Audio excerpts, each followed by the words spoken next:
A very good evening to all of you.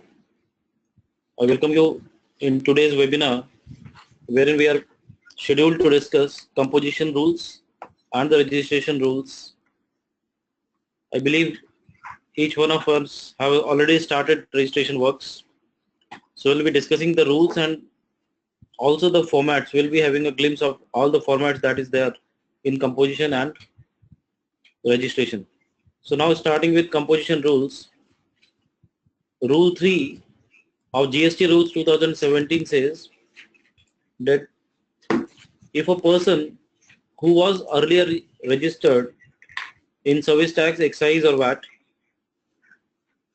and he wants from day one to be registered under composition in GST, so in that situation he will have to file an intimation electronically in form number GST CMP01, which needs to be duly signed, verified through electronic verification code on the common portal, and this submission can be either directly or through a facilitation center which will be appointed by the commissioner, and this again has to be done prior to the appointed day, and in case you fail to do that prior to the appointed day, then at least within 30 days from the appointed day.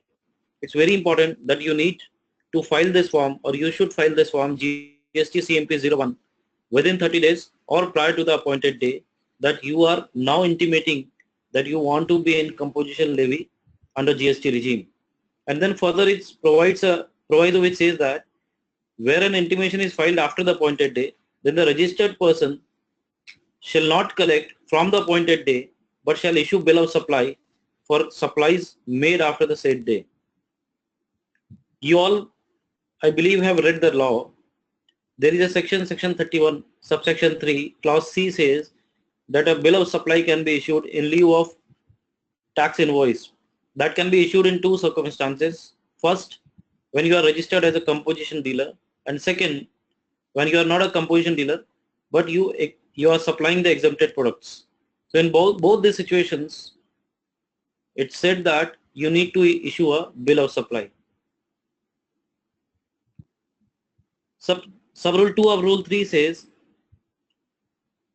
where a person is applying for registration under sub-rule 1 of Rule 8, that is procedure for registration. If you are applying for registration, then you need to select this option that you want to be under section 10, that is composition levy, by filling part B of GST REG 01, then it shall be considered as an intimation to pay tax under the said section. Meaning thereby कि अगर आप कोई registration का जब आप form भर रहे हैं REG 01 में, उसमें पार्ट बी जब आप भरेंगे और उसमें आप लिख देंगे कि आपका ऑप्शन जो है आपको सेक्शन 10 के ऑप्शन में जाना है, यानी कंपोजिशन के ऑप्शन में जाना है, then it will be presumed that you have already intimated. In that situation, you are not supposed to intimate again by way of filing CMP01. Then sub-rule 3 of Rule 3 says, any registered person who opts to pay tax under section 10 shall electronically file an intimation in GST CMP02, which is to be duly signed and verified through electronic verification code on the common portal, either directly or through a facilitation center notified by the commissioner, prior to the commencement of the financial year for which the option to pay the tax under the aforesaid section is exercised, and shall furnish the statement in form number GST ITC 03 in accordance with the provisions of sub-rule 4 of Rule 44 within a period of 60 days from the commencement of the relevant financial year. ये ऐसा कहना चाहता है कि अगर कोई भी registered person opt करता है कि सेक्शन 10 का बेनिफिट वो लेगा, तो उसको CMP 02 में एक फॉर्म अपलोड करना है. वो खुद साइन कर सकता है और खुद अपलोड कर सकता है, या फिर वो फैसिलिटेशन सेंटर की हेल्प से अपलोड कर सकता है. फाइनेंशियल ईयर के शुरू होने से पहले उसको ये फॉर्म अपलोड करना है. और GST ITC 03 में एक एडिशनल फॉर्म है जहां पे वो अपने इनपुट क्रेडिट्स और स्टॉक को डिक्लेयर करेगा, वो भी उसको फाइल करना है, जो सब रूल 4 ऑफ रूल 44 के हिसाब से 60 डेज के अंदर उसको फाइल करना पड़ेगा. सब रूल 44 विल बी और rule 44 will be discussing later, क्योंकि हमारी ये पूरी एक वेबकास्ट सीरीज रहेगी जहां पे जितने भी रूल्स अभी तक आए हैं, 17 या 18 रूल्स जो भी आए हैं, वो सभी रूल्स को हम डिस्कस करेंगे along with formats. Now moving to sub rule 4 of rule 3, it says, जिसने भी सब रूल 1 में इंटीमेशन फाइल किया है कि वो सेक्शन 10 में कवर होना चाहता है, तो उसको एक डिक्लेरेशन स्टॉक का फाइल करना पड़ेगा इन GST CMP 03।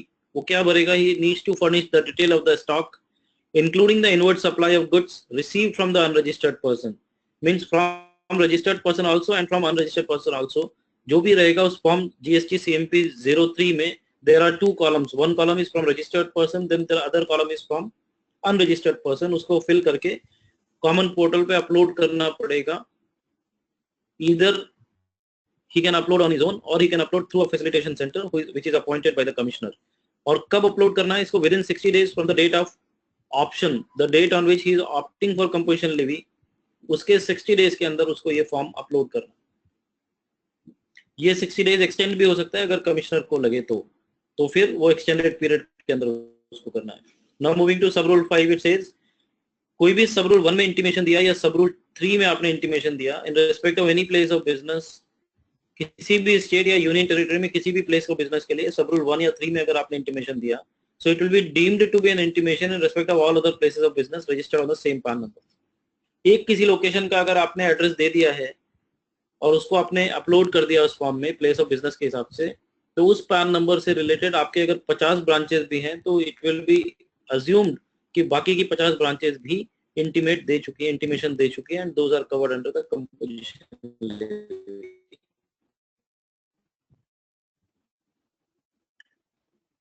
Moving to next one, that is rule 4, effective for composition levy. यहाँ क्या बोला? ये tax under section 10 shall be effective for the beginning of the financial year. Financial year के start होने के साथ वो start होगा where the intimation is filed under sub rule 3 of rule 3 and the appointed day where the intimation is filed under sub rule 1 of rule 3. Meaning thereby अगर आप starting में intimate नहीं करते और आप बाद में कंपोजिशन लेवी का ऑप्शन एक्सरसाइज करते हैं, तो इन दैट सिचुएशन जब आपने इंटीमेशन फाइल किया उसके वो जो ईयर है उस ईयर के बिगनिंग से माना जाएगा कि आप कंपोजिशन लेवी इफेक्टिव हुई है आपकी. लेट्स से कि आप जुलाई अगस्त में फाइल करते हो तो उसका ईयर का बिगनिंग 1 अप्रैल से, इट विल बी प्रिज्यूम कि from 1 April your composition levy has started. और जो सब रूल 1 ऑफ रूल 3 में है इट सेज माइग्रेशन या एग्जिस्टिंग रजिस्ट्रांट्स का सिचुएशन में क्या कि जो आप 30 जून को रजिस्टर्ड थे वैट में या सर्विस टैक्स में और आप नॉर्मल टैक्सेशन करते थे and now you opted that you want to be in composition levy, so you can go there and उसमें आप जीएसटी सीएमपी 01 जो भरेंगे तो इट विल बी प्रिज्यूम कि आपका जो इफेक्टिव डेट है कंपोजिशन का that date will be from appointed day, यानी 1 July 2017 will become the effective date for composition levy. Sub rule 2 is saying the intimation under sub rule 2 of rule 3 shall be considered only after the grant of registration to the applicant, and his option to pay tax under section 10 shall be effective from the date fixed under sub rule 2 or rule 3 of rule 10. What is sub rule 2? It says the person who applies for registration, जब वो part B भरता है उसका intimation माना जाएगा कि this is intimation. Whenever he is filing part B and he is selecting an option that he wants to be in composition levy, that will be presumed कि वो उसने इंटीमेट कर दिया. तो उस सिचुएशन में ऐसा बोल रहा है कि जहां पे वो इंटीमेशन है तो वो intimation it will be considered only after the grant of registration कि वो सेक्शन 10 में कवर्ड हो गया. अगर रजिस्ट्रेशन नहीं मिलता so it can not be presumed that he is covered under composition levy. Now conditions and restrictions for composition levy. Rule number 5, this is very important. Lot of disputes, lot of different views are there. They have given these conditions which we need to satisfy or the restrictions which have to be there for composition levy, and if we do not satisfy any of this then we are out of the composition levy. Number 1, he is neither a casual taxable person nor a non-resident taxable person. अगर वो casual taxable person है या non-resident taxable person है, so he is out of composition levy. Second is the goods held in stock by him on the appointed day have not been purchased in course of interstate trade or commerce or imported from a place outside India or received from his branch situated outside the state or from his agent or principal outside the state, where the option is exercised under sub rule 1 of rule 3. Sub rule 1 of rule 3 क्या था कि जहां पे आप registered हैं और आप 30 जून को से पहले आप इंटीमेशन कर देते हैं या 1 जुलाई से 30 दिन के अंदर आप इंटीमेशन कर देते हैं कि now you want to be in composition levy, so that is sub rule 1 of rule 3. ये बोल रहा है कि अपॉइंटेड डे पे अगर आपके पास जो स्टॉक है उस स्टॉक में कोई भी इंटरस्टेट परचेज किया हुआ स्टॉक है या इंपोर्टेड स्टॉक है जो इंडिया के बाहर से आप लेके आए हैं या कोई ऐसा स्टॉक है जो किसी एजेंट का है या किसी ब्रांच का है जो ब्रांच आउटसाइड द स्टेट है या आपका प्रिंसिपल कोई आउटसाइड द स्टेट है, वैसा कोई भी स्टॉक अगर आपके पास पड़ा है देन ऑल्सो आप कंपोजिशन लेवी में रिस्ट्रिक्टेड हैं, you can not take the composition levy. Third condition is the goods held in stock by him had not been purchased from an unregistered supplier and were purchased, he pays the tax under subsection 4 of section 9, meaning thereby if you have a stock post GST which is purchased through an unregistered dealer, then in that situation या तो आप composition के लिए disallow हो जाओगे, ineligible हो जाओगे, या फिर आप अगर एलिजिबिलिटी चाहते हो तो आपको 9(4) में जो रिवर्स चार्ज में आपको टैक्स भरना पड़ेगा and then you can be eligible for this payment under composition. Fourth condition is he shall pay the tax under subsection 3 or subsection 4 of section 9 on inward supply of goods or services. उसको 9(3) 9(4) applicable होगा, composition में जो भी जाना चाहता है उसको reverse charge जहां जहां लगेगा वो रिवर्स चार्ज पे उसको टैक्स पेमेंट करना पड़ेगा। Then it says he was not engaged in manufacture of goods as notified under clause E of subsection 2 of section 10 during the preceding financial year. तो clause ई में ऐसे मैन्युफैक्चरिंग उन्होंने include किए जो नोटिफाई करेंगे कि अगर आप उन आइटम्स की मैन्युफैक्चर में एंगेज्ड हो, so in that situation you will be out of the composition levy. So the only thing that can come to my mind is कि notification has already been issued and the best item which I can describe here is ice cream. If you are into the manufacture of an ice cream, then you are out of the composition levy because that notification says कि अगर आप ice cream manufacture करते हो तो you could not avail or you cannot avail the benefit of composition. Further condition, sixth condition बोलती है he shall mention the words composition taxable person not eligible to collect taxes on supplies. This he will have to mention on the top of the bill. जो भी आप bill of supply issue करेंगे उसके top पे आप ये लिखेंगे कि आप कंपोजिशन टैक्सेबल पर्सन हैं और आप एलिजिबल नहीं है कोई भी टैक्स कलेक्ट करने के। And then last, he shall mention the words composition taxable person on every notice. जितने भी नोटिस आएंगे उस पे वो मेंशन करेगा composition taxable person on every notice or signboard displayed at a prominent place at his place of business and every additional place of business. तो composition taxable person करके लिख के वो अपनी prominent places पे जो अपनी place of supply है वहाँ या principal place of business है वहाँ और plus जितने भी additional place of business है वहाँ, ये सभी जगह वो कंपोजिशन टैक्सेबल पर्सन है ऐसा लिख के वो he needs to display that so that जो भी लोग आए उनको पता चल जाए कि ये कंपोजिशन डीलर है। सब rule 2 of rule 5 says that registered person who is paying tax under section 10 that is under composition may not file a fresh intimation every year. हर साल उसको ये इंटीमेट करने की जरूरत नहीं है कि वो कंपोजिशन में ही रहना चाहता है। Once he has taken the composition levy up till he crosses और until he crosses 75 lakh turnover, he is not supposed to take registration as a regular dealer and he may continue to pay tax under the said subsection said section subject to the provisions of this act and the rules made thereunder. Moving to rule number 6, value of composition levy, how to value it. तो जिन लोगों ने भी ये law पढ़ा है उनको idea होगा कि जीएसटी लॉ में it's a simple process, whatever is your transaction value that will become the value of supply. लेकिन इस सिचुएशन में क्या बोल रहा है, Sub rule 1 of rule 6 says the option exercised by a taxable person to pay tax under section 10 shall remain valid so long as he satisfies the conditions mentioned in said section and under these rules. Which are those conditions that we have read earlier? Plus वो कोई भी supplier of service नहीं हो सकता, he cannot make an interstate supply, he should not be a person who is covered under section 52 for tax collection at source.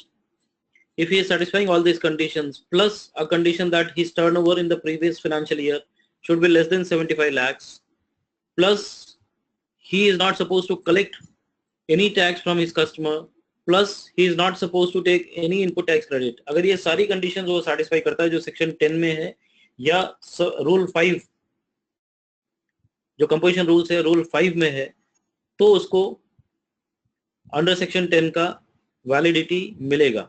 He can be a valid holder of composition levy certificate or license, and then he can make the payment of tax as per the provisions of this section.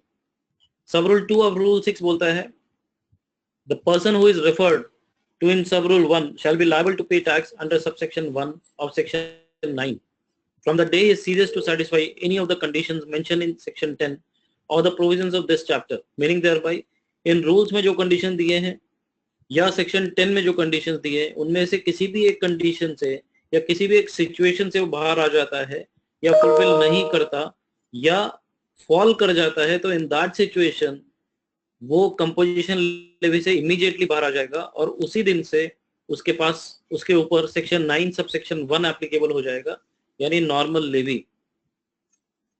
Then in that case he shall issue a tax invoice for every taxable supply made thereafter, and he shall also file an intimation for withdrawal from the scheme in GST CMP 04.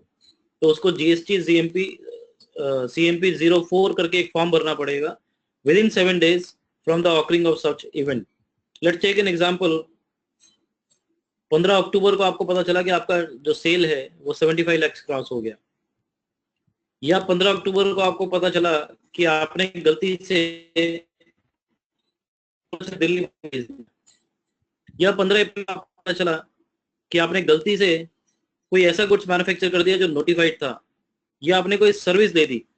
Therefore you have not satisfied any of the conditions, and because of that non satisfaction now you are ceasing to be a composition dealer. तो आपको upload करना पड़ेगा जिस दिन ये event हुआ, यानी 15 अक्टूबर. 15 अक्टूबर से 7 दिन के अंदर आपको GST CMP 04 अपलोड करना पड़ेगा, wherein you will have to inform that now you are opting out of this scheme. Sub rule 3, it says the registered person who intends to withdraw from this scheme shall, before the date of such withdrawal, file an application in GST CMP 04 which should be duly verified and signed, and it can be through electronic verification code also, and then uploaded on the electronic mode or through electronic mode on the common portal. Sub rule 4, it says जहाँ पे भी proper person के पास, proper officer के पास ये reason है believe करने का कि जो रजिस्टर्ड पर्सन है वो एलिजिबल नहीं था सेक्शन 10 के लिए, फिर भी उसने कंट्रावेन किया कोई पावर या उसने सेक्शन 10 का बेनिफिट को एंजॉय किया है, तो इन दैट सिचुएशन वो एक नोटिस इशू करेगा GST CMP 05 में और 15 दिन का टाइम देगा, उसको शोकोज करेगा, 15 दिन का टाइम देगा कि क्यों उसका ऑप्शन सेक्शन 10 में डिनाई नहीं किया जाए, क्यों उसको नहीं बोला जाए कि आप कंपोजिशन लेवी में कवर नहीं हो सकते. सब रूल 5 सेज जैसे ही उसको नोटिस मिलेगा वो रिप्लाई फाइल करेगा, और उसका रिप्लाई जैसे ही शोकोज नोटिस का आपको मिलता है सब रूल 4 के नोटिस का रजिस्टर्ड पर्सन से, वो रिप्लाई फाइल करेगा GST CMP 04 में. तो इमीडिएटली प्रॉपर ऑफिसर जो है वो इशू करेगा अपना एक ऑर्डर GST CMP 07 में with in a period of 30 days from the receipt of such reply. एक बार मेरे पास नोटिस आया शोकोज का, with in 30 days, first of all I have to reply within 15 days. I have replied that within 15 days. Then once he receives that reply, उसके बाद 30 दिन के अंदर he will have to pass an order either accepting the reply or denying the option to pay tax under section 10 from the date of the option or from the date event of, concerning with such contravention as the case may be. तो वो या तो जिस दिन option लिया था उसी दिन से वो कैंसिल कर सकता है रेट्रोस्पेक्टिव इफेक्ट से, और या वो जिस दिन ये इवेंट हुआ, जिस दिन आपने कोई सीज किया या आपने इंटरेस्ट रेट सप्लाई कर दिया या आपने कोई ऐसे गुड्स को मैन्युफैक्चर कर लिया जो नोटिफाइड है, या आपने सप्लाई ऑफ सर्विस कर दी, कोई भी हुआ तो उस दिन से आपका रजिस्ट्रेशन कैंसिल कर देगा, ऑर्डर इशू कर देगा. सब rule 6, it says every person who has furnished N intimation under sub rule 2, जिसने भी इंटीमेशन सब रूल 2 में फाइल किया है या एक एप्लीकेशन फाइल किया विड्रॉल का सब रूल 3 में, या ऐसा पर्सन जिसने to whom an order of withdrawal of option has been passed GST CMP 04 में उसको विड्रॉल का ऑप्शन, उसका ऑर्डर पास हो चुका है, उसको इलेक्ट्रॉनिकली फर्निश करना पड़ेगा कॉमन पोर्टल पे, चाहे खुद या किसी फैसिलिटेशन सेंटर की हेल्प से एक स्टेटमेंट जिसको बोलेंगे जीएसटी आईटीसी 01, जहां वो क्या डिटेल्स देगा, अपनी सारी स्टॉक की डिटेल्स देगा, details of the stock of input contained in semi finished goods and finished goods which is held in stock on the date on which option is withdrawn. जिस दिन आपका ऑप्शन विड्रॉ हो रहा है या जिस दिन वो ऑप्शन डिनाई हो रहा है, उस दिन पे आपका जितना भी स्टॉक था, input in semi finished and input in finished, you will have to submit that stock statement in ITC 01 within a period of 30 days from the date from which option is withdrawn or from the date of order passed in GST CMP 07 as the case may be. 30 दिन के अंदर उसको ये supply करना पड़ेगा, ये upload करना पड़ेगा फॉर्म. सब रूल 7 of rule 6 says कोई भी इंटीमेशन या एप्लीकेशन विड्रॉल की जो सब रूल 2 में या 3 में या denial of option to pay tax की सेक्शन 10 के अकॉर्डिंग्स में है और सब रूल 5 के अकॉर्डिंग्स में option to pay tax, any intimation और application for withdrawal under sub rule 2 और सब rule 3 or denial of an option to pay tax under section 10 in accordance with sub rule 5 in respect of any place of business in any state or union territory shall be deemed to be an intimation in respect of all other places of business registered on the same permanent account number. तो अगर एक भी जगह का intimation हो गया या एक भी जगह के लिए आपने विड्रॉल कर दिया या डिनाई कर दिया ऑप्शन को, तो ये माना जाएगा कि आपके पैन नंबर पे जितने भी ब्रांचेस थे, जितने भी ऑफिसेस थे, वो सभी जगह पे आपका जो है वो विड्रॉ हो गया है. And last rule says what is the rate of tax that is applicable. तो मैन्युफैक्चरर्स के केस में manufacturers other than manufacturers of such goods as may be notified by the government, obviously जो goods उन्होंने notify कर दिया उसको composition नहीं लगेगा, तो वो मैन्युफैक्चरर के केस में it is going to be 1%. Similarly जो सप्लाईज उन्होंने किए हैं एज अ रेस्टोरेंट, यानी clause B of paragraph 6 of schedule 2, वहां पे restaurant services, supply of food articles और drinks other than alcoholic liquor for human consumption को इंक्लूड किया गया है. So if you have supplied that as a composition person, you need to pay 2.5% CGST and 2.5% SGST. And in case of any other supplier who is eligible for composition levy, he needs to pay 0.5% CGST and 0.5% SGST. So friends, this is what is composition rules all about. Now we should take the formats, take the forms and have a glimpse of it, and then we'll go to the registration rules.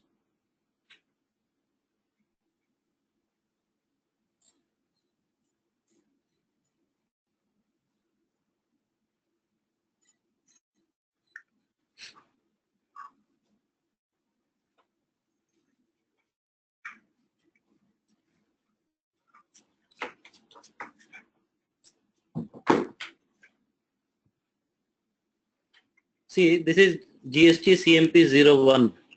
It says जो rule 3 सब rule 1 में आपने file किया, ये intimate किया कि मुझे GST regime में कंपोजिशन में जाना है, तो आपको ये फॉर्म पहले अपलोड करना है, which carries आपको जीएसटी नंबर या प्रोविजनल आईडी आपके पास होगा, क्योंकि आप ऑलरेडी रजिस्टर्ड थे, तो आप माइग्रेट जब 30 जून को हुए या 1 जुलाई को हुए होंगे, तो आपको प्रोविजनल आईडी तो पक्का मिला होगा. So you need to enter that.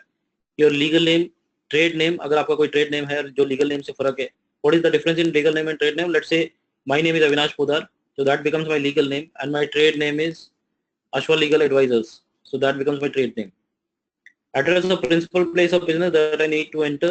Category of the registered person, तीनों में क्या आप मैन्युफैक्चरर हो या आप अदर देन मैन्युफैक्चरर हो या आप रेस्टोरेंट सर्विसेज, तो either of the three you will have to select. एक ड्रॉप डाउन मेनू आएगा, you will have to select from there. Financial year automatically fix आएगा because first day पे है ये CMP 01. Jurisdiction, सेंटर का या state का, you need to select, and then the declaration is there and the verification code आपको खुद sign करना है और उसको अपलोड करना है या तो खुद या किसी फैसिलिटेशन सेंटर के हेल्प से. नेक्स्ट फॉर्म इज CMP 02, जहां पे आप इंटीमेट कर रहे हैं जो बंदा इस एक्ट में रजिस्टर्ड है. पहले क्या था, जो बंदा पुराने एक्ट में रजिस्टर्ड है. You can C in bracket, you can see here,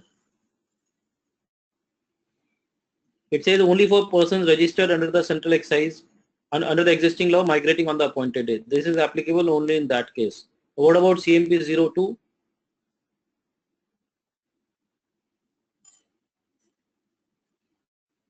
It is for persons registered under this act. That means GST में जो लोग रजिस्टर हैं और रजिस्ट्रेशन होने के बाद post GST they opt for composition levy.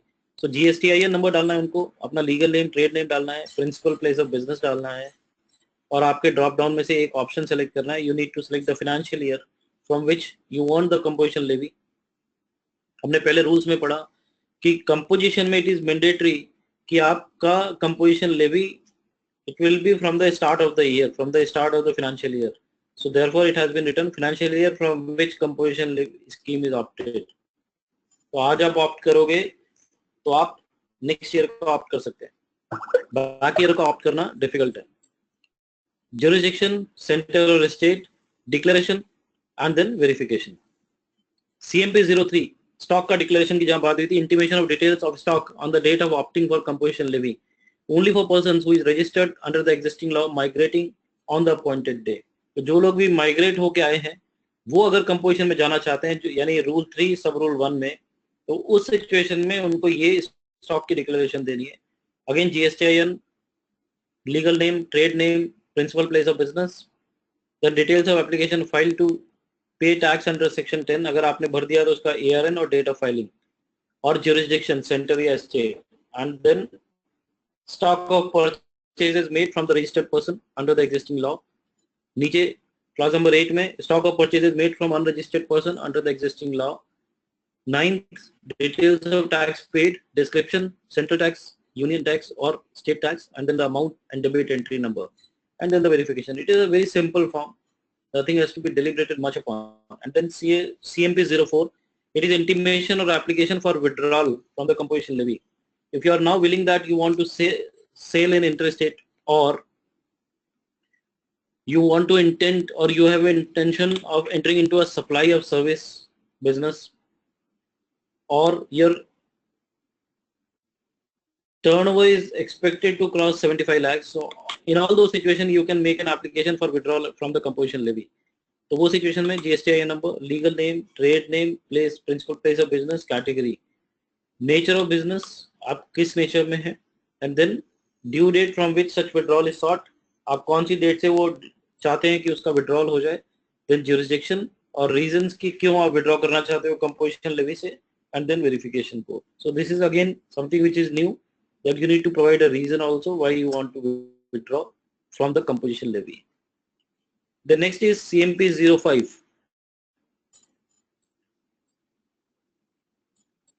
CMP 05 is notice for denial of option to pay tax under section 10. आपने option select किया, आपने एप्लीकेशन किया, लेकिन डिपार्टमेंट ने उसको डिनाई कर दिया कि नहीं, आपको हम ये कंपोजिशन का ऑप्शन नहीं देंगे. So in that situation this is applicable.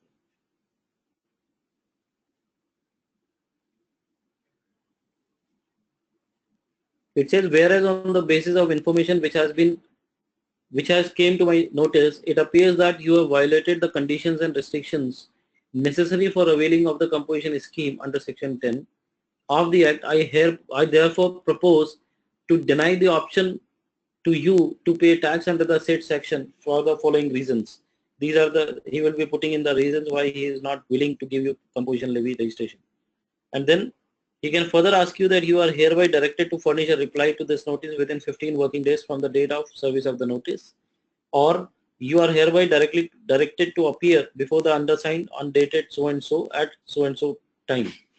If you fail to furnish a reply within the stipulated date, or fail to appear for personal hearing on the appointed date and time, the case will be decided ex parte on the basis of available records and on the merits.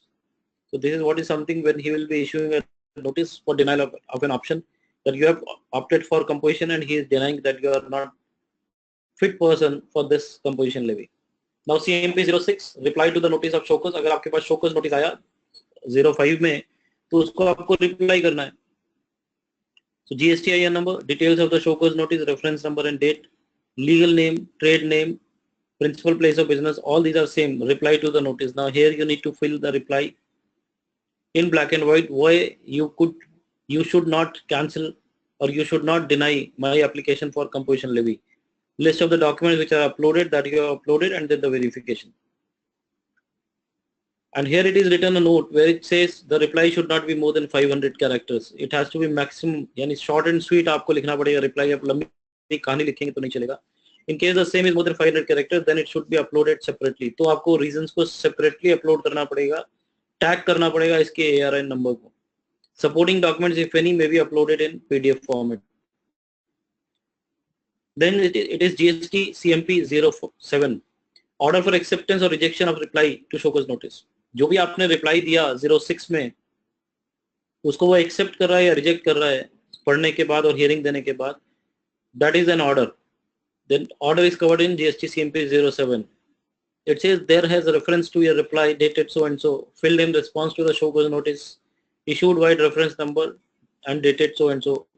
Your reply has been examined and the same has been found to be satisfactory, and therefore your option to pay tax under composition scheme shall continue. The said show cause notice stands vacated. Meaning thereby वो आपको allow कर देगा या फिर वो ये order देगा, your reply has been examined and the same has not been found to be satisfactory, and therefore your option to pay tax under composition scheme is hereby denied with effect from so and so date for the following reasons, and he will put the reasons. And then you have not filed any reply to show cause notice, इसकी वजह से भी वो cancel कर सकता है, या you do not appear on the date fixed for hearing, तो ex parte कर सकता है. Therefore your option to pay tax under composition scheme is hereby denied with effect from so and so date for the following reason. This is what he can submit in GST CMP 07. So friends, this was all about composition rules and formats. बहुत ही simple सा rule है. अगर हम summarise करें तो simple सा है. सबसे पहले आपके पास दो ऑप्शन है,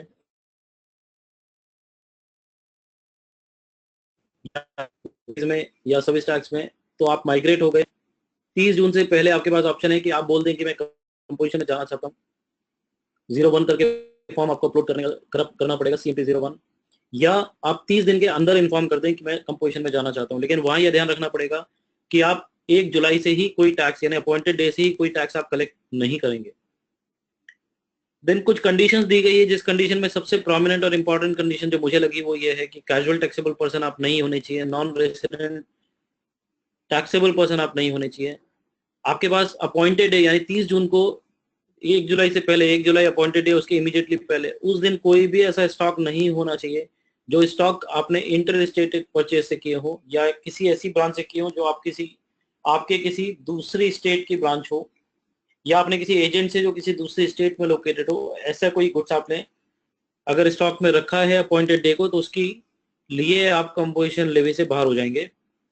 प्लस एक इंपॉर्टेंट कंडीशन ये भी है कि अगर आपने किसी अनरजिस्टर्ड पर्सन से खरीदा है तो उसके ऊपर आपको रिवर्स चार्ज में टैक्स का पेमेंट करना पड़ेगा. And then there are 7 forms which we have discussed one by one.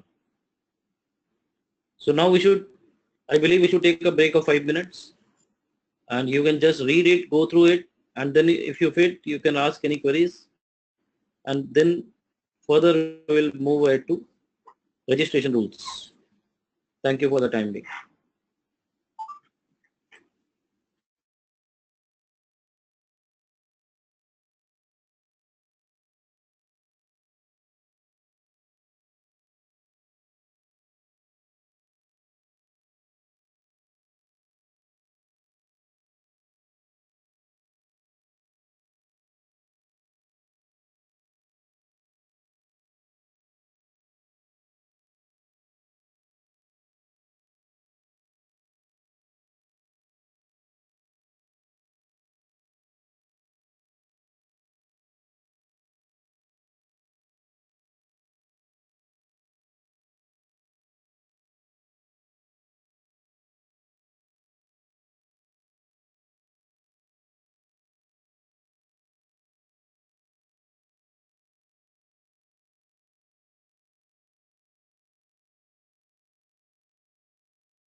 Welcome back. Now let us discuss registration. Registration already आप लोग कर रहे हैं, तो बहुत ज़्यादा डिटेल में मैं नहीं मानता हूँ कि डिस्कस करना चाहिए. ये जरूरी है कि रजिस्ट्रेशन से पर्टेनिंग आपको जो इश्यूज फेस आप कर रहे हो, we can keep a session for that also. Or what we can do is, आपके जो मेजॉरिटी आपके प्रॉब्लम्स फेस हो रहे हैं, you can send that on email to me. Next जो हमारा रूल्स का जो भी सेशन रहेगा उसमें अगर प्रैक्टिकली कुछ प्रॉब्लम्स है और मैं एड्रेस कर सकता हूँ तो I will try to address it, because I will be sorry for that I am not into compliance part. मैं रजिस्ट्रेशन और रिटर्न्स में बहुत ज़्यादा इन्वॉल्व नहीं हूँ, so I may not be aware of it, but I can take help of my team and then we can certainly address it. Anyways, now rule 8 registration. ये बोलता है you need to apply for registration. So obviously we need to apply for registration. केवल एक section 139 है जिसने बोला कि आपका ऑटोमेटिकली माइग्रेशन हो जाएगा, जो इसमें बाद में आएगा रूल्स में. लेकिन ये नए सिचुएशन की बात कर रहा है कि कोई भी बंदा जो टैक्सेबल पर्सन है, टैक्सेबल पर्सन अपनी डेफिनेशन मालूम है कि जो सेक्शन 22 और 24 में रजिस्ट्रेशन के लिए लायबल है, उसको एप्लीकेशन करना है. Who is not a non-resident, who is required to deduct tax at source, who is not a person who is required to collect tax at source, who is not a person who is supplying online information and database access or retrieval services from a place outside India to a non-taxable person in India. अगर इनके अलावा का कोई person है, यानी non resident taxable person नहीं है, section 51 में टीडीएस की लायबल वाला पर्सन नहीं है, सेक्शन 52 में टीसीएस की लायबिलिटी वाला पर्सन नहीं है, और ऑनलाइन इंफॉर्मेशन और डेटाबेस एक्सेस और रिट्रीवल सर्विसेज को प्रोवाइड करने वाला कोई ऐसा बंदा नहीं है जो आउटसाइड इंडिया हो, तो वो अप्लाई कर सकता है जीएसटी आरईजी 01 के पार्ट ए में. सबसे पहले पार्ट ए उसको फिल करना है. उसमें वो 4 इंफॉर्मेशन डालेगा: permanent account number, mobile number, email address and कौन सा स्टेट है. ये फाइल करके वो अपलोड करेगा तो he will be getting a temporary number, जिसके बेसिस पे he will be in a position to log in to the system for filling up part B. फिर इसका प्रोवाइजो है रूल, सब रूल 1 का जो प्रोवाइजो बोलता है कि अगर एसईजेड में आपका लोकेशन है, आपका यूनिट है, या एसईजेड डेवलपर हो आप, तो उस सिचुएशन में आपको उसका एक सेपरेट एप्लीकेशन करना पड़ेगा. In that situation, you shall make a separate application for registration as a business vertical, distinct from his other units. As a business vertical, आपको as a business vertical एक registration separate लेना पड़ेगा कि आप अपने जो local units हैं, यानी DTA के units हैं, domestic tariff area के जो units हैं, उनसे आप अलग हो और आप special economic zone में fall करते हो. फिर जो भी इनपुट सर्विस डिस्ट्रीब्यूटर है उनको भी एक सेपरेट एप्लीकेशन करना पड़ेगा रजिस्ट्रेशन के लिए, इन दोनों को, और नॉन रेसिडेंट टैक्सेबल पर्सन को, और ऐसे पर्सन को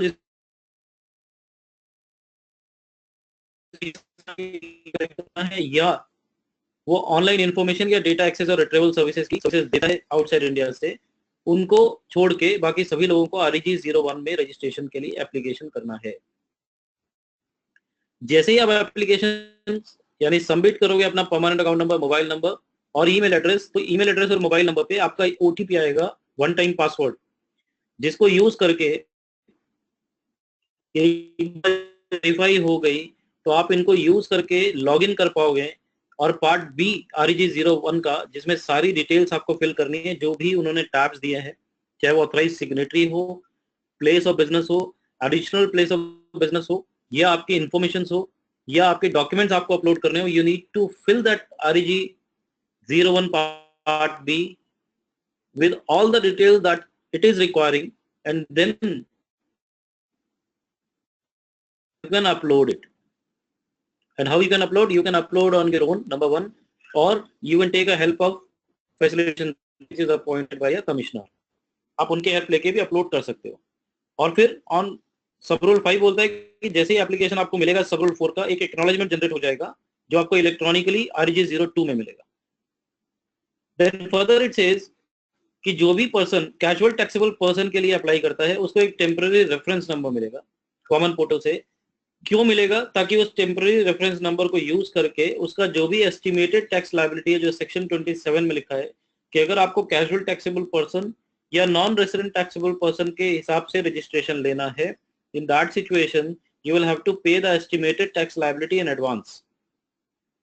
तो जैसे ही आप उसका अपलोड करेंगे फॉर्म, एक टेम्पररी रेफरेंस नंबर जनरेट होगा जिसके बेसिस पे आपको पहले एडवांस में उसका टैक्स पेमेंट कर देना है, and then the acknowledgement under sub rule 5 shall be issued electronically only after the said deposit. जब आप डिपॉजिट कर देंगे उसके बाद ही आपका वो एक्नॉलेजमेंट जनरेट होगा कैजुअल टैक्सेबल पर्सन की सिचुएशन में।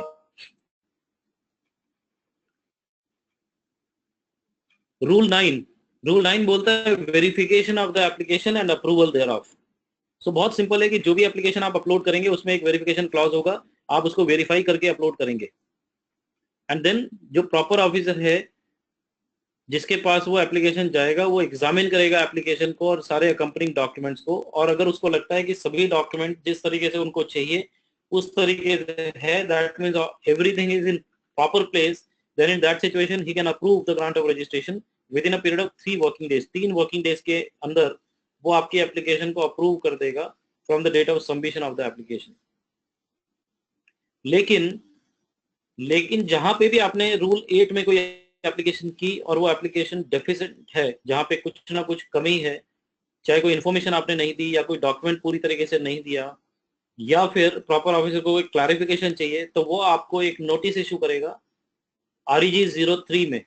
इलेक्ट्रॉनिकली आपको एक नोटिस इशू करेगा 3 working days, again 3 working days के अंदर ही, क्योंकि आगे भी एक क्लॉज आएगा जो बोलेगा कि अगर 3 वर्किंग डेज में आपको कोई भी डेफिशिएंसी का कम्युनिकेशन नहीं आया तो इट विल बी प्रिज्यूम्ड कि आपको रजिस्ट्रेशन मिल गया।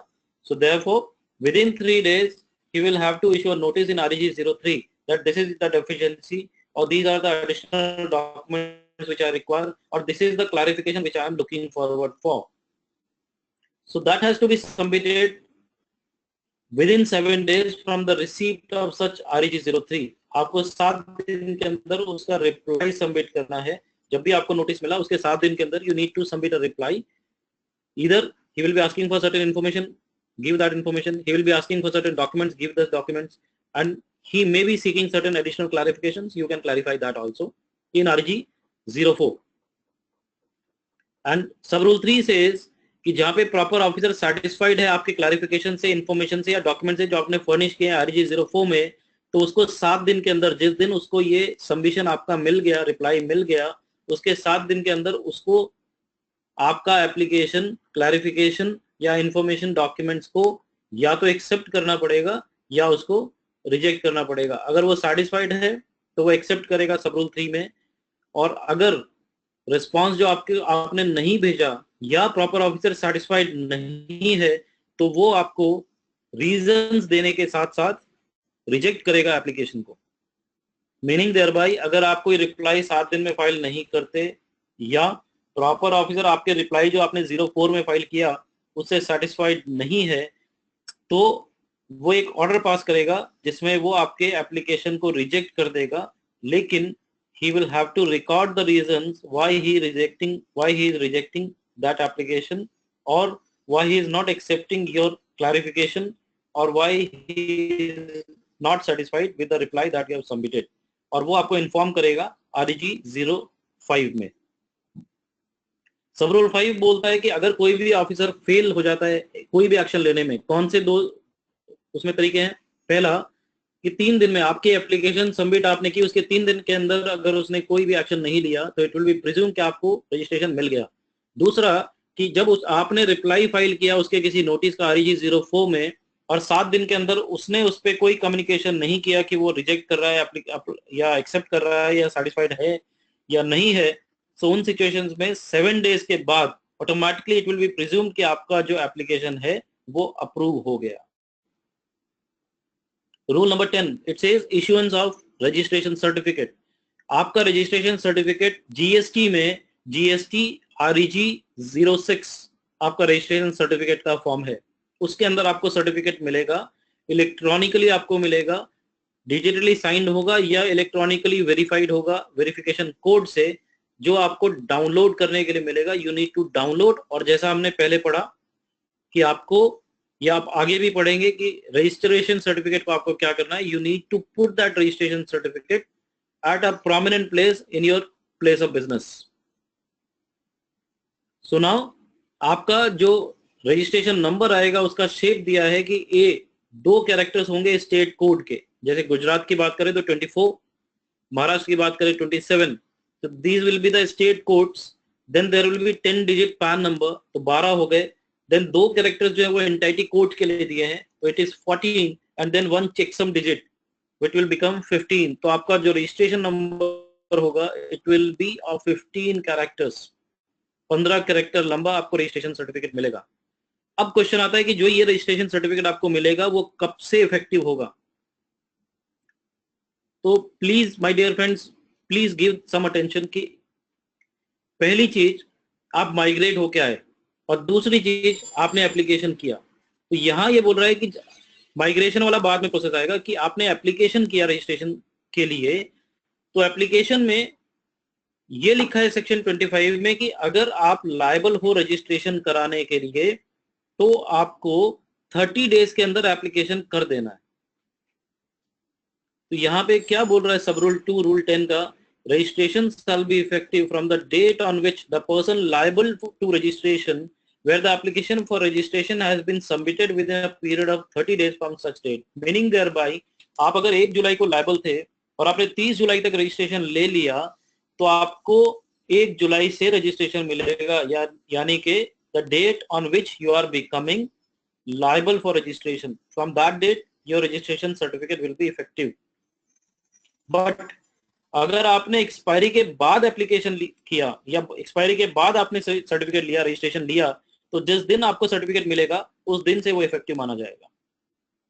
सब रूल 3 बोलता है where an application for registration has been submitted by the applicant after the expiry of 30 days from the date of his becoming liable to registration, and you should note the word, it says the registration for application has been submitted by the applicant after the expiry, it is not granting of registration, meaning thereby आप 30 जुलाई को भी apply कर देंगे तो भी आपका 1 जुलाई से effective होगा, लेकिन अगर आप 30 जुलाई के बाद ही अप्लाई करेंगे then it will be effective from the date on which you are getting the registration certificate or you are granted the registration।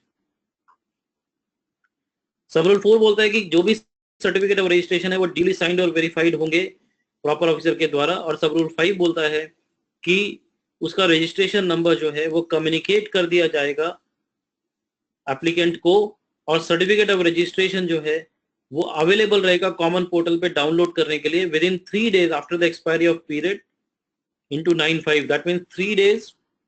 आपके 9/5 में क्या पीरियड था कि 3 दिन, अगर आपने एप्लीकेशन किया 3 दिन में कुछ नहीं आया तो 3 दिन में वेरीफाई हो गया, अगर 3 दिन में ऑटोमेटिकली अप्रूव हो गया तो उसके 3 दिन, या आपने रिप्लाई किया नोटिस का 04 में और 05 में रिजेक्शन नहीं आया और 7 दिन का खत्म हो गया, तो 7 दिन जिस दिन लैप्स होंगे उसके बाद के 3 दिन के अंदर आपको वो सर्टिफिकेट आपके पोर्टल पे मिलेगा which you can download and use for your purposes.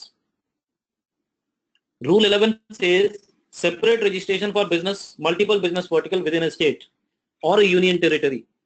This again we have read कि जीएसटी में रजिस्ट्रेशन जो है वो स्टेट बेस्ड है, अगर आपके मल्टीपल ब्रांचेस हैं एक ही स्टेट में then you are not suppose to take multiple registration, this is one thing which is very clear, but there is an option that in case you are running a business vertical is properly defined कि अगर आपका business vertical है then in that situation subsection 2 of section 25 बोलता है कि आप उसके लिए सेपरेट रजिस्ट्रेशन ले सकते हैं, you have an option, it's not mandatory, you have an option कि आप दूसरा रजिस्ट्रेशन ले सकते हैं। और अगर आपने दूसरा रजिस्ट्रेशन लेना है तो you will have to make a separate application for that, तो आप सेपरेट एप्लीकेशन करेंगे, बाकी का पूरा प्रोसेस वही है जो REG 01 में आपने देखा है अभी तक। So I am skipping this. Next it says rule number 12, grant registration to persons required to deduct tax at source or collect tax at source। Again जो TDS और TCS की रिस्पॉन्सिबिलिटी वाले लोग हैं उनको रूल 8 में एग्जाम्प्ट किया गया था कि रूल 8 में वो एप्लीकेशन नहीं करेंगे, वो रूल 12 में एप्लीकेशन करेंगे और REG 07 में एप्लीकेशन करेंगे, ना कि REG 01 में, और उनको जो सर्टिफिकेट मिलेगा वो अगेन REG 06 में ही मिलेगा जिसमें सबको मिलता है। सब रूल 3 पढ़ रहा हूँ, रूल 12 का ये बोलता है कि कभी अगर आपके ऊपर रही है और प्रॉपर ऑफिसर सेटिस्फाइड है कि आपका सर्टिफिकेट ऑफ रजिस्ट्रेशन जो REG 06 में इशू किया गया है अब आप लायबल नहीं है TDS भरने के या TCS कलेक्ट करने के लिए, तो वो ऑफिसर जो है वो आपका रजिस्ट्रेशन कैंसिल कर सकता है सब रूल 2 में। He can cancel your registration under sub rule 2 and such cancellation shall be communicated to the said person electronically. Rule number 13, grant of registration to non-resident taxable person. Again, non-resident taxable person को भी rule number 8 से बाहर रखा गया था और उस situation में आपको REG 09 में एप्लीकेशन करना है सेक्शन 25 और ये रूल दोनों को साथ में सेक्शन 27 और ये रूल दोनों आपको साथ में पढ़ने हैं। और उसमें क्या लिखा था कि जब आप एप्लीकेशन करेंगे तो आपको उसके साथ में अपनी एस्टिमेटेड लायबिलिटी का पेमेंट करना है। वो हम लोगों ने पहले भी देखा कैजुअल टैक्सेबल पर्सन में, नॉन रेसिडेंट टैक्सेबल पर्सन में भी ऐसा ही है। वहां एक और बहुत इंपॉर्टेंट चीज है कि आपको एटलीस्ट 5 दिन पहले, जिस दिन आप बिजनेस यहाँ कमेंस करेंगे उसके 5 दिन पहले आपको एप्लीकेशन फाइल करना है as a non resident taxable person का। वो एप्लीकेशन आप REG 09 में फाइल करेंगे और अपनी पेमेंट्स करेंगे तो आपको रजिस्ट्रेशन ग्रांट हो जाएगा। और सब रूल 4 में लिखा है रूल 13 के कि कोई भी एप्लीकेशन रजिस्ट्रेशन का जो नॉन रेसिडेंट टैक्सेबल पर्सन का करेगा उसको प्रॉपरली वेरीफाई होना है या फिर इलेक्ट्रॉनिक कोड से उसको वेरीफाई किया जाना है ऑथराइज सिग्नेटरी का इलेक्ट्रॉनिक कोड से, और वो बंदा इंडियन होना चाहिए, रेसिडेंट इन इंडिया होना चाहिए, जिसका परमानेंट अकाउंट नंबर होना चाहिए। I am repeating this clause again. It says the application for registration made by a non resident taxable person shall be duly signed और verified through electronic verification code by his authorised signatory. जो non resident taxable person का यहाँ का authorised signatory है वो उसको sign करेगा REG 09 को और अपलोड करेगा, अपने पैन नंबर को उसको कोट करेगा। Now moving to rule number 14, it says grant of registration to a person who is supplying online information and database access or retrieval services from a place outside India to a non-taxable online recipient. Sir आप लोगों ने law पढ़ा होगा IGST law section 14 place of supply के immediate बाद का section, जहां पे बोलता है कि अगर कोई ऐसा बंदा है जो ऑनलाइन इंफॉर्मेशन डेटाबेस एक्सेस और रिट्रीवल सर्विसेज दे रहा है from outside India to a person who is non taxable person in India, उस सिचुएशन में उसको रजिस्ट्रेशन लेना पड़ेगा। बोला ऐसा गया है कि या तो उसको जहां उसका, अगर उसका कोई ऑफिस है, अगर उसका ऑफिस नहीं है तो उसके लीगल रिप्रेजेंटेटिव को, अगर लीगल रिप्रेजेंटेटिव भी नहीं है तो he will have to appoint one person for the purpose of this formality. तो वो REG 10 में एप्लीकेशन करेगा और बाकी उसको certificate once he satisfied, the officer is satisfied, उसको सर्टिफिकेट REG 06 में मिलेगा जैसे नॉर्मल कोर्स में सबको मिलेगा। Rule 15 again very important, casual taxable person और नॉन रेसिडेंट टैक्सेबल पर्सन के सिचुएशन में सेक्शन 27 सबसेक्शन 1 बोलता है कि आपको मैक्सिमम रजिस्ट्रेशन मिलेगा 90 डेज के लिए, बट ये 90 डेज फर्दर एक्सटेंड हो सकते हैं 90 डेज के लिए on the reasonable grounds and sufficient reasons. तो उसके लिए जो आपको एक्सटेंशन का फॉर्म भरना है, 90 डेज का पीरियड एक्सटेंड कराना है, या आपने 60 डेज के लिए रजिस्ट्रेशन मांगा और वो अब एक्सटेंड कराना है, तो you need to file REG number 1, REG 11 for the purpose of extension of your time limit in case of casual taxable person and non-resident taxable person. Rule number 16, it says suo motu registration. Section 25 में एक provision है जहां पे लिखा है कि अगर कोई सर्वे सर्च के कोई डिपार्टमेंटल ऑफिसर आता है या वैसे ही वो आपके ऑफिस को विजिट करता है, उसको लगता है कि आप लायबल हो रजिस्ट्रेशन के लिए, he can give you a registration. So this is suo motu registration that the department can itself give you a registration. So I'm reading sub rule 1. It says where pursuant to any survey, inspection, search or any other proceeding under the act, the proper officer finds a person liable to registration under the act has failed to apply for such registration, then such officer may register the said person on a temporary basis and issue an order in REG 12. वो उसको compulsory register कर देगा और एक order issue कर देगा REG 12 में temporary registration का, और जिस दिन वो रजिस्ट्रेशन मिल रहा है वो तभी से उसी मोमेंट से इफेक्टिव हो जाएगा। अब सब रूल 3 में उस पर्सन को क्या करना है जिसको टेम्पररी रजिस्ट्रेशन ग्रांट हुआ, उसको 90 डेज के अंदर, जिस दिन उसको ग्रांट हुआ उसके 90 डेज के अंदर एक एप्लीकेशन सबमिट करना है रजिस्ट्रेशन का, जो सेक्शन 8 रूल 8 और रूल 12 में फॉर्म लिखा है उसमें, मीनिंग देयर बाय रूल 8 में REG 01 में उसको एप्लीकेशन करना पड़ेगा as a regular registered person.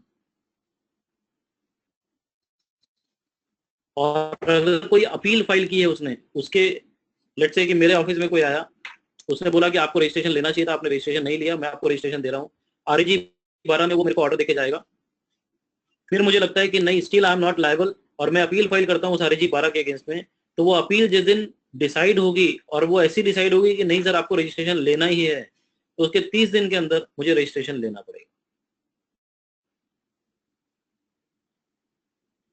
यानी जो मेरा एप्लीकेशन फॉर्म है REG 01 का, तो मुझे 30 डेज के अंदर फिल करना पड़ेगा। Then moving to Rule 17, it says assignment of unique identity number to certain special entities. This also we have read in section 25 कि कुछ ऐसी entities है जैसे आपकी एम्बेसी है, कंसुलेट है, UNO है, उन ऑर्गेनाइजेशंस को इंडिया में GSTIN नंबर लेने की जरूरत नहीं है। अपने रिफंड को प्रोसेस कराने के लिए उनको यूनिक आइडेंटिटी नंबर दिया जाएगा, वो नंबर वो ले सकते हैं।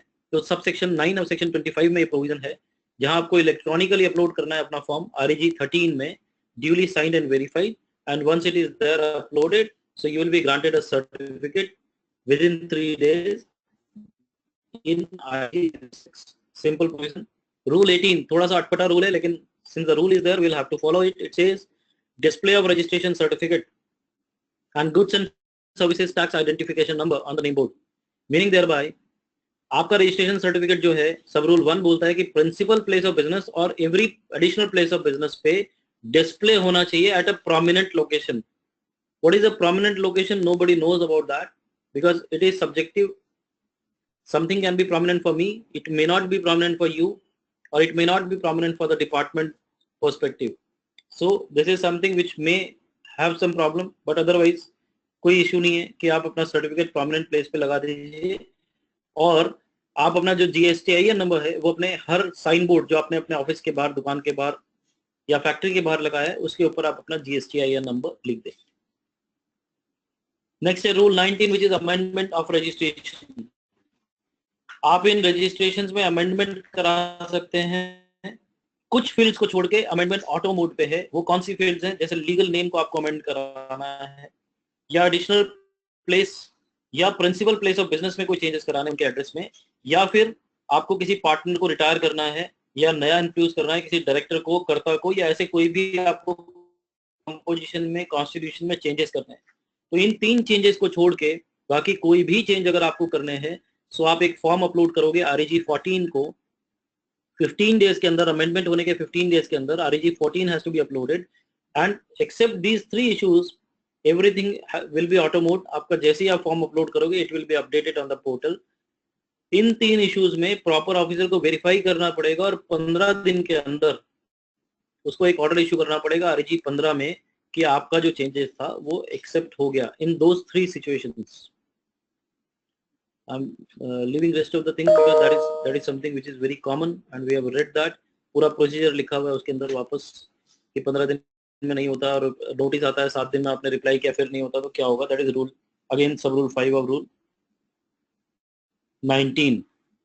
Then application for cancellation of registration section 29। दो सिचुएशंस जहां सपोज आप प्रोप्राइटरशिप हो, आपका लीगल हेयर एप्लीकेशन कर सकता है because of your death, may be constitution change हो गया, आपकी प्रोप्राइटरशिप से पार्टनरशिप हो गई, मे बी आपने बिजनेस को सेल कर दिया। कुछ भी सिचुएशंस हो सकती है जहां पे आप कैंसिलेशन के लिए एक्सेप्ट या एक रजिस्ट्रेशन के लिए, कैंसिलेशन ऑफ रजिस्ट्रेशन के लिए एप्लीकेशन करेंगे। That application needs to be submitted online in REG 16। तो आपको सबमिट करनी है। वंस दिस इज सबमिटेड तो आपको अपने सारे स्टॉक की और सारी डिटेल्स आपको इनपुट्स की देनी है कि this is the stock which I have, और उसके ऊपर अगर कोई भी टैक्स के रिवर्सल या टैक्स की पेमेंट्स है तो वो आपको करनी है इन द करस्पॉन्डिंग सेक्शंस। और 30 डेज के अंदर उस इवेंट के होने पे आपको ये एप्लीकेशन फाइल करनी है। Once you file this, your registration may be cancelled. Rule 21 is very important. It says registration to be cancelled in certain cases. 29(2) में आपने पढ़ा है कि रजिस्ट्रेशन कब कब कैंसिल कर सकता है डिपार्टमेंट। इसके अलावा यहाँ लिखा है कि अगर आपने कोई business declared place of business से नहीं किया तो आपका रजिस्ट्रेशन कैंसिल हो जाएगा। अगर आप इनवॉइस या बिल इशू कर रहे हो लेकिन सप्लाई ऑफ गुड्स और सर्विसेज नहीं है तो भी आपका रजिस्ट्रेशन कैंसिल हो जाएगा। या फिर आप 171 एंटी प्रॉफिटिंग मेजर को फॉलो नहीं कर रहे हो, उसको वायलेट कर रहे हो, तो भी आपका रजिस्ट्रेशन कैंसिल हो जाएगा। These are the 3 situation. इसके अलावा 29(2) में और भी सिचुएशन है, जैसे फॉर एग्जांपल अगर आप कंपोजिशन डीलर हो और आपने 3 क्वार्टर के रिटर्न्स नहीं भरे, अगर आप रेगुलर डीलर हो आपने 6 महीने के रिटर्न्स नहीं भरे, अगर आप वॉलंटरीली रजिस्टर करा चुके हो अपने आप को और आपने 6 महीने तक बिजनेस स्टार्ट नहीं किया, in all this situation your registration is to be cancelled by the department itself. Then I am moving to section 23. Section 23 यानी रूल 23 यानी सेक्शन 30.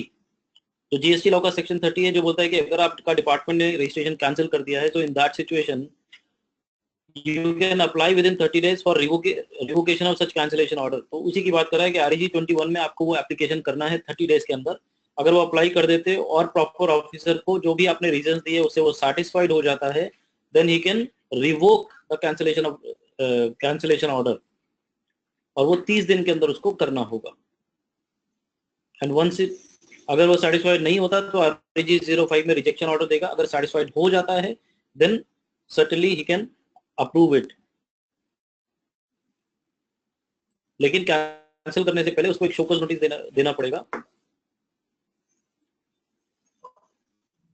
सब रूल 3 पढ़ रहा हूँ, रूल 23 का. It says the proper shall order referred to in clause B of sub rule 2 issue a notice in REG 23 requiring the applicant to show cause as to why the application submitted for revocation under sub rule 1 should not be rejected, and the applicant shall furnish the reply within 7 days from the date of receipt of such notice in REG 24. REG 24 में उसको reply करेगा.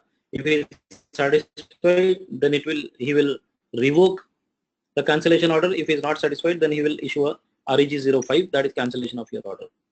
Rule 24 is migration that you have already done. Migration आपका हो गया है, आपका enrollment हो गया है, प्रोविजनल आईडी आपके पास आ चुका है. नाउ आपको REG 25 भर के उसके जो भी फॉर्मेलिटीज है वो कंप्लीट करनी है और 3 महीने के अंदर ये कंप्लीट करनी है. और आपको REG 26 जो है वो प्रोविजनल रजिस्ट्रेशन का ऑटोमेटिकली जनरेट हो भी चुका है लोगों का. You all have received that, but you need to get a final certificate within a period of 3 months. अगर 3 महीने में आप ये नहीं करते तो आपका ये रजिस्ट्रेशन प्रोविजनली जो था वो कैंसिल हो जाएगा. This is written in sub rule B, which says the information asked for in clause A shall be furnished within a period of 3 months or within such further period as may be extended by the commissioner in this behalf. अगर ये हो जाता है और सारी information आप sufficiently दे पाते हो तो आपको सर्टिफिकेट, फाइनल सर्टिफिकेट मिल जाएगा REG 06 में. Rule 25 says physical verification of business premises in certain cases. कुछ केसेस में वो आपकी फिजिकली आके आपके प्लेस ऑफ बिजनेस को वेरीफाई भी कर सकता है और वो वेरिफिकेशन करने के बाद REG 30 में अपलोड करेगा अपनी रिपोर्ट को within 15 days of such verification. 15 दिन के अंदर वो रिपोर्ट आपको अपलोड कर देगा कि ये वेरिफिकेशन मैंने किया and this is my report. And last is rule 26 which is method of authentication. क्या आप किस तरीके से ऑथेंटिकेट करेंगे? I don't think that I need to touch upon this. Digital signature से आप कर सकते हैं, आपके आधार बेस वेरीफाई EVC से आप वेरीफाई करा सकते हो, इलेक्ट्रॉनिक वेरिफिकेशन कोड से. एंड देन सब रूल 2 आपका रूल 26 का बोलता है कि कौन कौन से लोग हैं जो ऑथराइज्ड है साइन करने के लिए. तो आज जो इनकम टैक्स में है, प्रोप्राइटरशिप में प्रोप्राइटर, पार्टनरशिप में पार्टनर, ट्रस्ट में ट्रस्टी, ये वही लिस्ट है. And you can read that list and you can be acquainted with the provisions of rule number 26 of this GST rules. Now let us move to,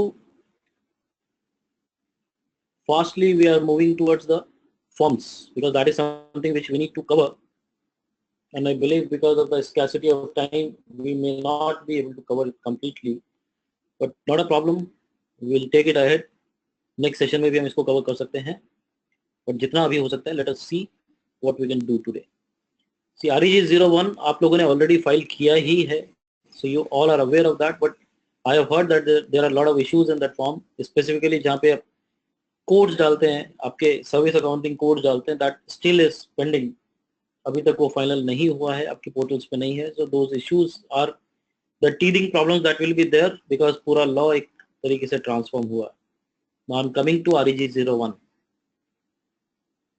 This is REG 01 which have to be applied by a person who is not a non-resident taxable person, who is not a person who is liable to deduct tax, who is liable to collect tax, या online information वाला. इन बंदों को छोड़ के सभी को ये REG 01 भरना है. First, legal name in the business जो आपके पान नंबर पे मेंशन है, that name has to be filled. Permanent account number, email ID and mobile number. जैसे हमने पढ़ा था पार्ट ए में आपको अपलोड करना है, ये आप अपलोड करेंगे, then you will be getting, once this is uploaded you will be getting OTPs. OTP upload करोगे तो आपके पास लॉगिन का इंफॉर्मेशन आएगा, you can log in to the system through that OTP and then you can fill this part B, trade name. आपको अब आप trade name लिख सकते हो, ऊपर आपको लीगल नेम लिखना था, यहाँ ट्रेड नेम।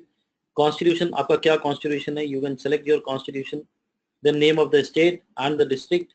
आपका ज्यूरिसडिक्शन क्या है, स्टेट और सेंटर। अभी इसमें भी एक इशू आ रहा है कि जो स्टेट से माइग्रेट होके आए हैं उनको जनरली स्टेट का ही दिख रहा है, और जो सेंटर से माइग्रेट होके आए हैं यानी सर्विस टैक्स और एक्साइज से, उनको सर्विस का ही दिख रहा है, रेंज ही दिख रहा है, और स्टेट वाले को घटक दिख रहा है। तो this is again I would say teething problem. आप अभी कोई भी जो आपको सुटेबल है वो आप सेलेक्ट कर सकते हैं। And then this is option for composition. आपको सब रूल 2 याद होगा, रूल 3 का जहाँ पे हमने पढ़ा था कि अगर वो ऑप्शन एक्सरसाइज कर लेता है REG 01 में कि वो कंपोजिशन में जाना चाहता है, तो दैट विल बी प्रिज्यूम्ड कि आप उसने CMP 01 यानी इंटीमेशन भर दिया, इंटीमेशन दे दिया। तो this is composition declaration, point number 6। कौन सी कैटेगरी में वो कंपोजिशन में जा रहा है, 01 में भी देखा था। उसका date of commencement of business क्या है, किस दिन उसकी लायबिलिटी फॉर रजिस्ट्रेशन अराइज हुई है, वो डेट आपको एंटर करनी है, let's say 1 July. Are you applying for registration as a casual taxable person? Yes or no? You need to apply whether you are a casual taxable person or not. Non resident taxable person के लिए उसने बोला है कि आपको अलग से application करना है, लेकिन कैजुअल टैक्सेबल पर्सन का एप्लीकेशन REG 01 में ही है। अगर आपने यस सेलेक्ट किया है तो आपको कौन सी डेट से कौन सी डेट के लिए कैजुअल टैक्सेबल चाहिए, that you need to enter, that has to be maximum for 90 days, उससे ज्यादा के लिए नहीं मिल सकता। फिर आपके कौन से टैक्सेस आपको एप्लीकेबल है, आपका turnover, you need to mention your turnover and net tax liability. अगर आपकी लायबिलिटी अराइज हो गई बाद में तो आपकी पेमेंट की डिटेल्स भी आपको एंटर करनी है। Then are you applying for registration और SC, क्योंकि हमने प्रोवाइजो जो पढ़ा रूल नंबर 8 का, उस प्रोवाइजो बोलता था फर्स्ट प्रोवाइजो कि SC के लिए आपको सेपरेट रजिस्ट्रेशन लेना है। सो ये पॉइंट नंबर 12 में है। अगर आप SC यूनिट नहीं और डेवलपर हैं तो point number 13। Then point number 14, बहुत सारे क्वेरीज मेरे पास आई कि रीजन टू ऑब्टेन रजिस्ट्रेशन में क्या लिखे, तो any of these reasons can be selected. I was of the opinion कि यहाँ पे शायद मल्टीपल सिलेक्शंस भी होंगे, लेकिन मुझे बताया गया कि यहाँ पे ड्रॉप डाउन मेनू है, तो drop down menu means you can select only one. अगर आपके पास चेक बॉक्स होता तो आप मल्टीपल सिलेक्शंस कर सकते थे, बिकॉज देयर आर चांसेस कि आपके मल्टीपल ऑप्शंस आते हो, आप इंटरेस्ट रेट सप्लाई भी करते हो, आप रिवर्स चार्ज में भी कवर्ड हो, आप थ्रेशोल्ड भी आपने क्रॉस नहीं किया, वॉलंटरी भी हो, या आपने थ्रेशोल्ड क्रॉस किया है, तो वो भी एक रीजन हो सकता है। तो there can be multiple reasons because of which you wanted to have yourself registered. And then point number 15 से बोलता है कि आपके एग्जिस्टिंग कौन कौन से रजिस्ट्रेशन हैं, वो सारे रजिस्ट्रेशन नंबर्स आपको यहाँ पे फिल करने हैं। ये भी बहुत सारी क्वेरीज होती है कि आप माइग्रेट होके अगर आए हैं तो और आपके पास आपने एक ही सर्विस टैक्स नंबर डाला, वाट नंबर या बाकी के नंबर्स आप डालना भूल गए, सो अब यहाँ पे भी वो नंबर्स पूछे गए हैं और आप यहाँ पे डाल सकते हैं numbers. Point number 16, principal place of business का address, then contact information of the person, nature of the premises कि उसकी खुद की है, लीज है, रेंटेड है, किस तरीके से है, और कौन से बिजनेस में आप एंगेज हो, यानी मैन्युफैक्चरिंग, वो वेयर हाउस है, ऑफिस है, सेल्स ऑफिस है, होलसेल बिजनेस है, whatever kind of business you are or activity you are into, you need to select that. And then the bank accounts, you have to enter all your bank account details, and it says up to 10 bank accounts to be reported. आपको कम से कम 10 bank account को upload करना है, कि details आपको देनी है। Then point number 18 says goods supplied in the business, आप कौन से बिजनेस को में डील करते हो, कौन से गुड्स में, और उसके HSN कोड 4 डिजिट के आपको एंटर करने हैं। कौन सी सर्विस में हो उसके HSN कोड, यहाँ पे अभी प्रॉब्लम आ रही है कि HSN कोड आप एंटर नहीं कर पा रहे हो, या सर्विस अकाउंटिंग कोड आप एंटर नहीं कर पा रहे हो। वहां पे वो पुराने जो अकाउंटिंग कोड सर्विस टैक्स में थे 00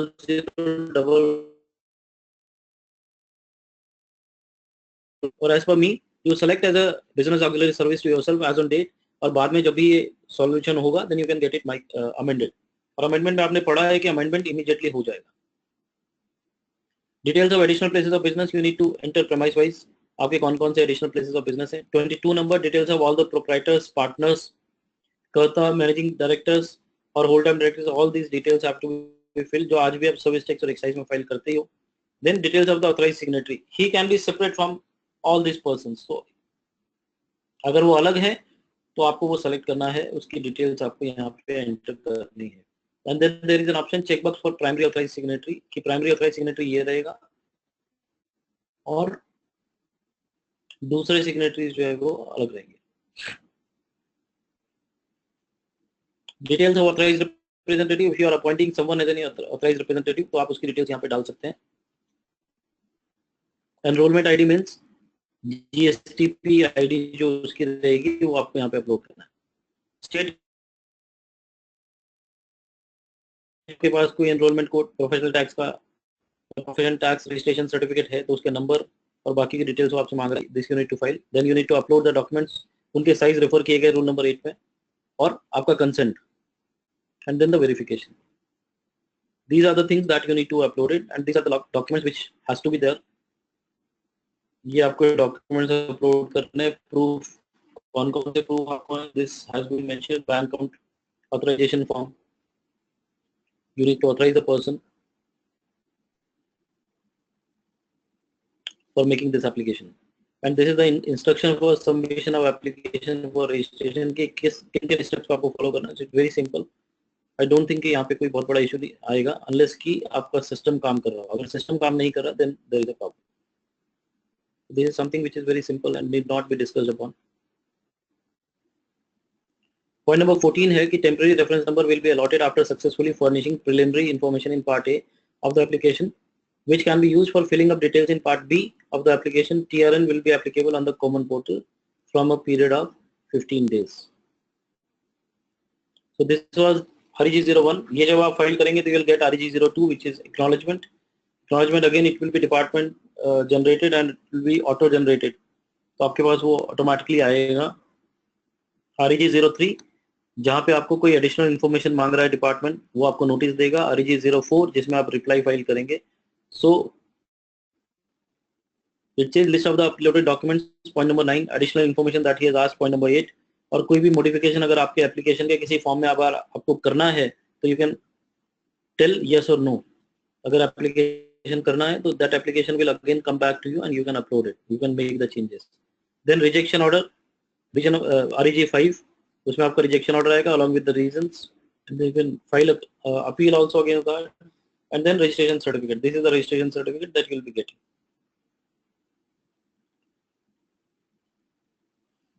तो यहाँ पे एडिशनल प्लेसेस लास्ट में आपके आएंगे. Details of additional places of business, legal name, trade name if any, and total number of additional places. All the addresses will come in serial number 1, 2, 3 and so on. This is Annexure B. It says GSTIN number, legal name, trade name, and details of all those persons who are associated, proprietor या partners या directors. All those persons along with the designations you will have to fill. So this is something, the entire process that we have tried to understood कि GST REG01 आप कैसे भरेंगे, फिर 02 में acknowledgement कैसे आएगा, फिर आपके पास नोटिस 03 में आएगा, देन आपको रिप्लाई 04 में करना है 7 दिन के अंदर. 05 में अगर वो सेटिस्फाइड नहीं है तो आपको रिजेक्शन का ऑर्डर देगा, and 06 में आपका सर्टिफिकेट जनरेट होगा. This is the entire process that we have understood so far as registration is concerned. After that again one and the same thing. आप TDS के लिए एप्लीकेशन करो, same kind of form is there. Then again REG08 same process वो start हो जाएगा कि अगर आपका टैक्स उसको हमने पढ़ा था कि अगर ऑफिसर आपके पास आता है और उसको लगता है कि अब आप TDS के लिए लायबल नहीं है तो आपका REG08 में रजिस्ट्रेशन कैंसिल कर देगा. फिर 09 में अगर आप नॉन रेसिडेंट टैक्सेबल पर्सन हो तो आपको एप्लीकेशन करना है. सेक्शन 25 बोलता है कि कुछ और डॉक्यूमेंट्स आपसे डिमांड किए जा सकते हैं if you do not have a PAN number. So यहाँ पे passport number if PAN number is not available. You can see third number, third part. तो थर्ड क्लॉज है वो बोलता है passport number if PAN number is not available. तो this is to be filed. Then tax identification number और unique number on the basis of which the entity is identified by government of that country. उस country का कोई भी identification number which is a unique number that has to be filled here. उसका authorise signatory यहाँ पे कौन है, उसका पैन नंबर, आपका उसका नाम, उसका पैन नंबर, उसकी ईमेल आईडी और mobile number. This has to be entered as part A. ये वो एंटर करेगा तब उसका अपलोड करके उसके बाद जो ओटीपी आएगा on the basis of that OTP he can further go for part B. And part B almost similar, उसमें कोई बहुत ज्यादा चेंजेस नहीं है.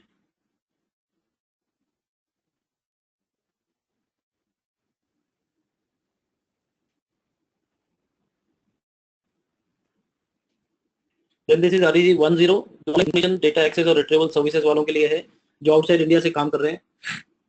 Again part is crucial, permanent account number उस आदमी का डालना है अगर है तो, नहीं तो टैक्स आइडेंटिफिकेशन नंबर और यूनिक नंबर उसका डालना है. फिर उसका ऑथराइज सिग्नेटरी, उसका नाम, उसका पैन नंबर, ईमेल आईडी और मोबाइल नंबर. यानी authorise signatory is mandatory in this cases, non resident taxable person और ऑनलाइन इन्फॉर्मेशन सप्लाई में. यहाँ पे आपका जो ऑथराइज पर्सन है उसका पैन नंबर, उसका mobile number, everything will be in record. Rest of the informations are very simple to be filed. This is an extension form कि अगर आपका 90 दिन से ज़्यादा आपको extend करना है तो you can file this form and you can pay the taxes. Clause number 8 देखिए, payment details. You have to pay the taxes on the basis of estimation of your liability. तो extended period के लिए आपको payment पहले करना पड़ेगा and then you can get the extension. REG 12 grant of temporary registration और CO मोटो registration, जो आपको 90 दिन के अंदर आपको फाइनल रजिस्ट्रेशन लेना है, उसकी बात कर रहा है कि आपको वो कैसे मिलेगा. तो सिंपल फॉर्म है, आपका नाम, legal name, gender, father's name, date of birth and the address, permanent account number, mobile number, email address, all the normal details he will be filling and then he will be issuing the certificate. Or this certificate will be valid from the day it is issued. ये unique identity number जो UN bodies, embassies और others के लिए है जिनको refund लेने का purpose है. अगेन यहाँ पे भी उनके पास पैन नंबर शायद नहीं होगा. In that situation, authorized signatory, उसका नाम, उसका permanent account number, email ID, these are the relevant things, and then the type of entity और बाकी सारी information same रहेगी. We have faced one more issue. One of my assisting teams, एक bank का उन्होंने रजिस्ट्रेशन के लिए किया तो lot of issues were faced by him कि बैंक का कैसे आप बैंक ऑफ एड्रेस क्या डालोगे, उसका नाम क्या डालोगे, तो lot of issues were there. So I will try कि नेक्स्ट जो हमारा वर्कशॉप रहेगा या नेक्स्ट जो भी वेबिनार रहेगा will try to touch upon that also. Application for amendment, REG 14 में अमेंडमेंट के लिए एप्लीकेशन करेंगे. तो 3 सिचुएशन अगर अमेंडमेंट के लिए है तो इन दैट सिचुएशन आपको सेटिस्फाई करना पड़ेगा ऑफिसर को, और ऑफिसर अगर सेटिस्फाई हो गया तो आपको REG 015 में ऑर्डर दे देगा अमेंडमेंट का. This is the process of amendment. REG 16, अगर आप अपना रजिस्ट्रेशन कैंसिल कराना चाहते हैं, you can make an application. That what is the reason? So this is the reasons for cancellation: discontinuance of business, cease to be liable, transfer of business, change in constitution, death of the sole proprietor, या फिर others. Then you need to specify. So in all those situations, you can make an application for cancellation. Then REG 17, show cause notice for cancellation. कि अगर वो satisfied नहीं है तो show cause देगा आपको, और फिर अगर वो reply जो आपको देना है वो आपको REG 18 में देना है, and फिर अगर वो satisfied होता है तो वो आपको कैंसिलेशन ऑर्डर देगा.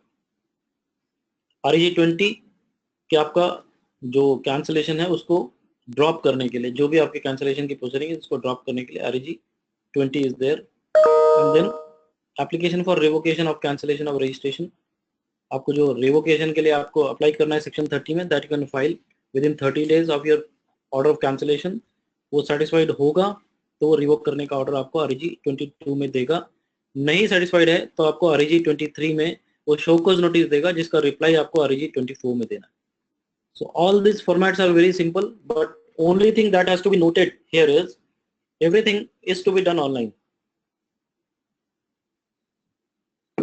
Meaning thereby सब कुछ ऑनलाइन फॉर्म्स पे है, हर चीज आपकी इलेक्ट्रॉनिकली कम्युनिकेट होगी, आपको कोई फिजिकल लेटर नहीं आएगा, कुछ नहीं आएगा जो अभी तक हमको आदत पड़ी है. Don't wait for any letter or any notice to come because that is going to be online. तो आप जो ईमेल आईडी दे रहे हो, अपना जो दे रहे हो, असेसी का जो ले रहे हो, या अथराइज सिग्नेटरी का जो ईमेल आईडी है, that has to be properly validated and it has to be checked on a regular basis. अगर कोई आप ऐसी ईमेल आईडी दे देते हो जिसको चेक नहीं करता, so it will be a problem because कोई अगर नोटिस आता है, कुछ आता है, then he will not be in a position to verify it. So with this I think we should say off to this webcast. There may be certain questions. Yeah, there are certain questions. Let me address that first and then we'll close this session. पहला question है just a second.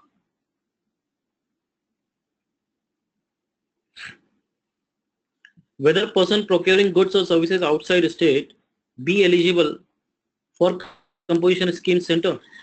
See, once you are registered in composition and once it is post GST, तो yes, आप purchase कर सकते हो बाहर के state से. लेकिन अगर आपके पास जिस दिन आप माइग्रेट हो रहे हो और उस दिन अपॉइंटेड डे पे अगर आपके पास कोई ऐसा स्टॉक है जो बाहर के किसी स्टेट का है, देन नो, तो उस सिचुएशन में आप नहीं ले सकते रजिस्ट्रेशन कंपोजिशन में, आप एलिजिबल नहीं रहोगे. नेक्स्ट है whether person who is already opted for composition under existing law has to file CMP 04 after migration for stock declaration. Yes, भले ही वो अभी करंट लॉ में था लेकिन नए लॉ में जीएसटी में उसको ये फॉर्म भरना ही पड़ेगा. Whether person who has already opted for composition under, this is the same question.